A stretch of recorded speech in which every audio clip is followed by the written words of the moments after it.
dilihat dari paparan video sebelumnya, dapat dilihat bahwa dalam praktikum kali ini saya melakukan perbanyakan tanaman secara vegetatif, yaitu dengan melakukan stek tanaman jambu air. Di dalam melakukan stek, tentu akan menggunakan ZPT atau zat pengatur tumbuh. Pada praktikum ini, ZPT yang saya gunakan adalah ZPT alami, yaitu air kelapa muda. Air kelapa muda merupakan salah satu dari beberapa ZPT alami yang dapat digunakan sebagai zat pengatur tumbuh. Sesuai dengan pendapat Lawalata tahun 2011, air kelapa muda mengandung hormon auksin dan sitokinin.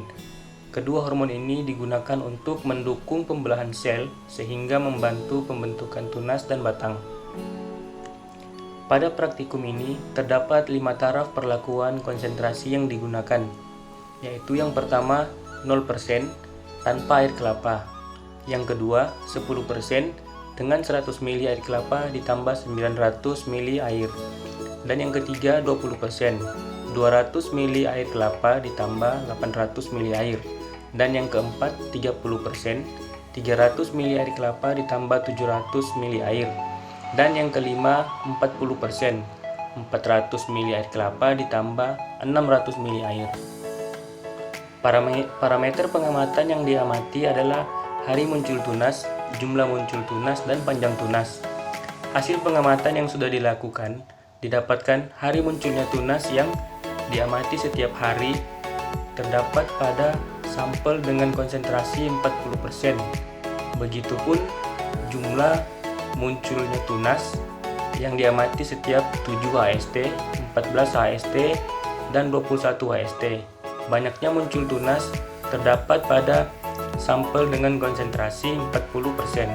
Kemudian panjang tunas yang diamati setiap 7 HST, 14 HST, dan 21 HST, sampel dengan konsentrasi 40% selalu menunjukkan pengaruh yang signifikan.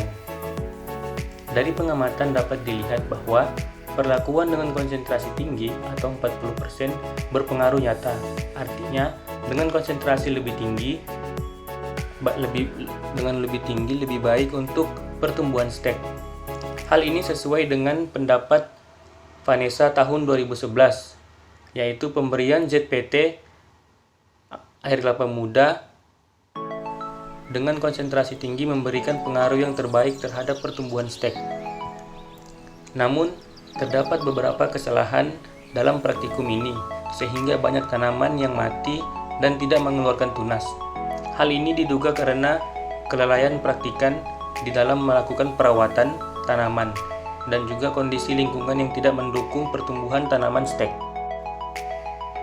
Parameter selanjutnya adalah mengukur panjang akar primer. Namun pada praktikum ini belum ada stek yang tumbuh akar primernya sehingga datanya tidak ada. Selanjutnya, menghitung presentasi keberhasilan. Presentasi keberhasilan dengan rumus persen tumbuh sama dengan jumlah stek tumbuh dibagi jumlah seluruh tanaman dikali 100%. Karena tanaman stek yang tumbuh cuma 5, maka 5 dibagi 30 dikali 100, maka hasilnya 16,6% tanaman yang tumbuh. Demikianlah hasil pemaparan video mengenai stek tanaman jambu air pada praktikum kali ini. Lebih dan kurangnya saya mohon maaf. Semoga bermanfaat untuk kita semua. Assalamualaikum warahmatullahi wabarakatuh. Terima kasih.